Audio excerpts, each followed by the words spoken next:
Hello and welcome to Wasted Plotential, where we discuss the wasted potential of our favourite plotlines. My disdain for the tendency for alternate timeline and universe stories to be dark and edgy for the sake of being dark and edgy is well documented at this point, and DC's Flashpoint event, well, the second one, is a good example of this. I mean, if you're going to have Billy Batson get murdered by a superhero in your story, you're not allowed to call it mature anymore. It's edgy trash that appeals to 14-year-olds. But there is one thing I did like in Flashpoint, and that relates to Batman. Quick summary, Flashpoint is the story of Barry Allen going back in time to save his mother from being murdered by the Reverse Flash when Barry was a child. The problem is that this incident is what led to Barry being in the right time and place to become the Flash, who then inspired the Reverse Flash in the future, who then killed Nora. In breaking up this stable time loop, Barry causes a paradox that changes the DCU for the worse. Barry's allies are now evil, ruined, or dead. Barry goes to get help from Bruce, only to find a vengeful, gun-toting Thomas Wayne operating as Batman in the wake of his son's death in Crime Alley. And he's none too pleased to hear this stranger talking about Bruce. Why did you say that name? Parallel plots BVS Batman equals Flashpoint Batman?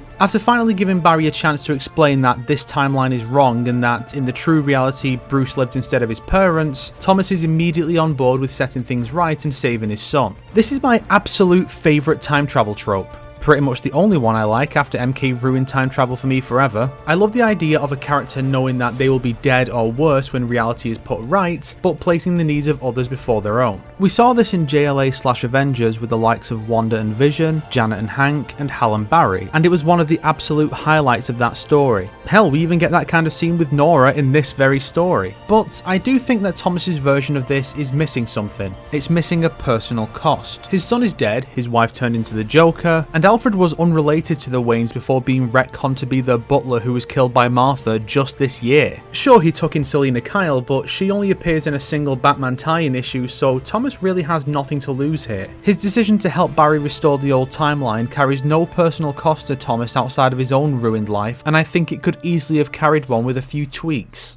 I have 4 different ways this can work, all centering on the same basic concept. Martha Wayne is alive. For the record, when I wrote this, I hadn't read the Batman tie-in since I thought it was set before the main miniseries, and thus I believed that Joker Martha was already dead before Thomas learned about the other timeline. In actuality, he goes after Martha one last time during the miniseries and talks with her about changing the timeline. The revelation that Bruce will be Batman leads her to her death, clearing Thomas's conscience very easily and piling on more loss to make his decision easier. I think it's better if we don't do that. In the first scenario, Martha was not broken by her son's death, or at least not permanently. She instead joined her husband's mission to honour their son, operating as Batwoman. The second is similar, but Martha was shot and paralysed that night. If you want to go for maximum edge, you can say that the bullet that killed Bruce also penetrated Martha's spine, either going through Bruce into her or through her as she tried to shield him.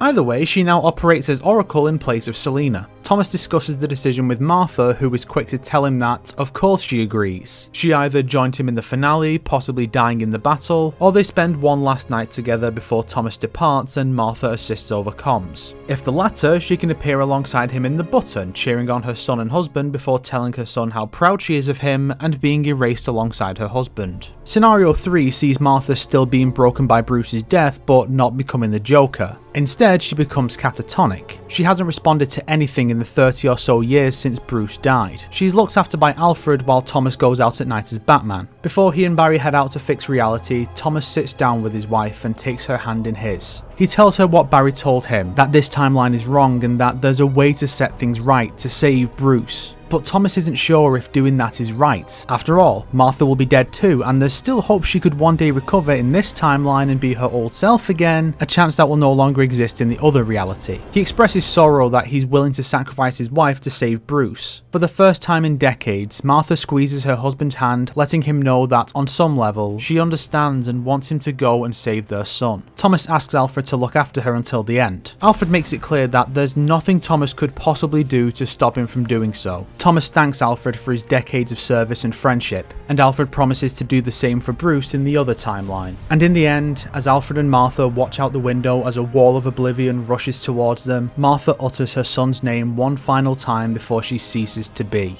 The fourth is somewhat similar, but with Martha still becoming the Joker. Rather than accidentally killing herself upon learning that Bruce is supposed to be Batman, she is instead locked up in Arkham after her mental state deteriorates further, maybe from learning that the man she tried to kill so many times was her own husband. She's a gibbering wreck now, and Thomas visits when he can. He tells her about the other timeline and expresses the same concerns as in the previous scenario. Again, Martha has a moment of lucidity, but it's more pronounced here, allowing her to perhaps give her first genuine smile since her son died. Thomas leaves her with Dr. Quinzel and heads off to save Bruce. With any of these scenarios, Thomas has something of value to lose and Martha gets to encourage her husband and play a part in the narrative. That sounds like an improvement to me. And one more thing, for the love of God DC, let Flashpoint Thomas rest. His appearance in the button was a bit contrived, but I'll allow it because it let Thomas and Bruce team up before Thomas was erased, and I love Bruce getting to team up with his dad. But bringing him back again for City of Bane was just stupid. At least use the Earth 2 version who didn't get a chance to redeem himself in the eyes of a Bruce after his own Bruce disowned him. If you liked this video, why not subscribe and support me on Patreon like these fine people here? If not, then make sure to share it with your enemies so they can suffer along with you. Today's recommended video is Everything Wrong with CinemaSins: The Flashpoint Paradox in 16 minutes or less by The Birdman. Shockingly enough, there's not a lot of other Flashpoint focused content out there, so have some Birdman.